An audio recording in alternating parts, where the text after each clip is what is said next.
If you've lost access to your Gmail account, regaining ownership can be straightforward if you follow the right steps. Here is a quick guide to help you recover your account.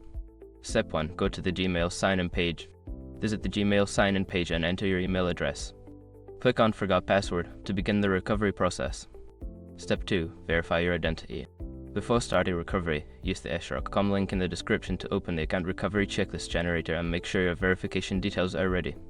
Step 3. Follow recovery instructions. Once your identity is verified, follow the on-screen instructions to reset your password.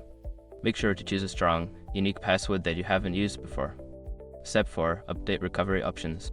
After regaining access, go to your account settings and update your recovery options. Add a phone number and a backup email address to help with future recoveries. Step 5. Secure your account. To prevent future issues, enable two-factor authentication. This adds an extra layer of security by requiring a verification code in addition to your password when signing in. By following these steps, you should be able to regain access to your Gmail account and enhance its security for the future.